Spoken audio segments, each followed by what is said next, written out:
ఆంజనేయ శతకం బ్రహ్మశ్రీ మైలవరపు భీమశంకర్ శాస్త్రి గారి రచన. ఇది లైక్ చేయండి, షేర్ చేయండి, సబ్స్క్రైబ్ చేయండి.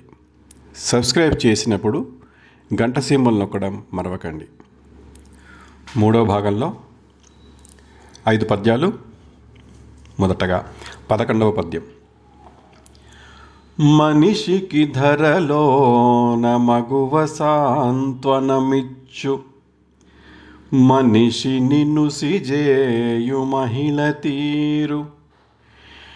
మనిషికి ధరలోన మగువ సాంత్వనమిచ్చు, మనిషిని నుసిజేయు మహిళ తీరు.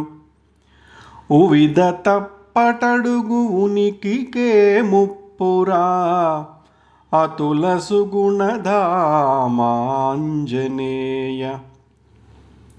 ఉవిధ తప్పటడుగు ఉనికికే ముప్పురా, అతుల సుగుణధామాంజనేయ. మనిషికి ధరలోన మగువ సాంత్వనమిచ్చు, మనిషిని నుసిజేయు మహిళ తీరు. ఉవిధ తప్పటడుగు ఉనికికే ముప్పురా, అతుల సుగుణధామాంజనేయ. 12వ పద్యం. భార్యయున్న జాలు భర్తకేమి లోటు, పతికి సౌఖ్యమేగ పడతిగోరు.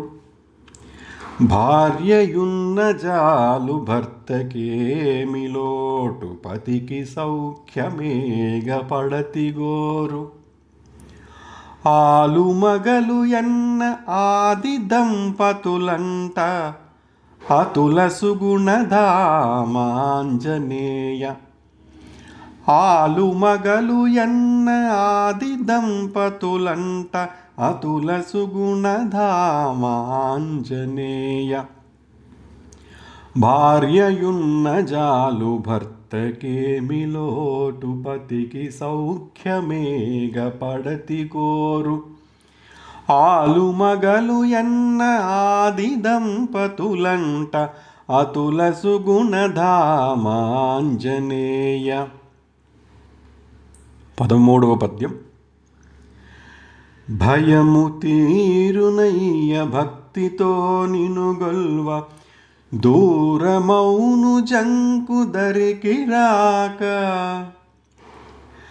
భయము తీరునయ్య భక్తితో నినుగొల్వ, దూరమౌను జంకు దరికి రాక. కోసలేషు దాస కేసరి నందన, అతుల సుగుణధామాంజనేయ. భయము తీరునయ్య భక్తితో నినుగొల్వ, దూరమౌను జంకు దరికి రాక. కోసలేషు దాస కేసరి నందన, అతుల సుగుణధామాంజనేయ. 14వ పద్యం. బాల్యమందే నీదు బలము దల్పితివయ్య, ఉదయ సానువైన ఒదిగిపోయే. సానువు అంటే కొండ, ఉదయ సానువు అంటే తూర్పు కొండ. బాల్యమందే నీదు బలము తెల్పితివయ్య, ఉదయ సానువైన ఒదిగిపోయే. సూర్యుని గుటకేయ శూరుడు నీవయా, అతుల సుగుణధామాంజనేయ. సూర్యుని గుటకేయ శూరుడు నీవయా, అతుల సుగుణధామాంజనేయ. బాల్యమందే నీదు బలము దెల్పితివయ్య, ఉదయ సానువైన ఒదిగిపోయే. సూర్యుని గుటకేయ శూరుడు నీవయా, అతుల సుగుణధామాంజనేయ. 15వ పద్యం. నీ చతురత నెరిగి నెలరాశి పథికుడు. నెలరాశి పథికుడు అంటే ఒక్కొక్క నెలలో ఒక్కొక్క రాశిలో పయనించేవాడు. అతను సూర్యగ్రహము. నీ చతురత నెరిగి నెలరాశి పథికుడు, గురువు రూపమౌవ ఘనత నీది. తదుపరి అజరూప తరింపజేయరా. తదుపరి అజరూప అంటే తదుపరి అనగా భవిష్యత్తు, అంటే వచ్చే మన్వంతరంలో. అజ అంటే బ్రహ్మ, మొత్తానికి అర్థం భవిష్యత్తులో బ్రహ్మదేవా. తదుపరి అజరూప తరింపజేయరా, తులసు గుణధామాంజనేయ.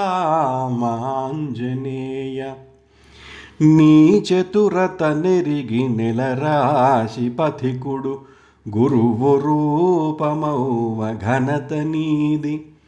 తదుపరి అజరూప తరింపజేయరా, అతుల సుగుణధామ ఆంజనేయ. ధన్యవాదాలు. మళ్ళీ 4వ భాగంలో కలుద్దాం. సెలవు.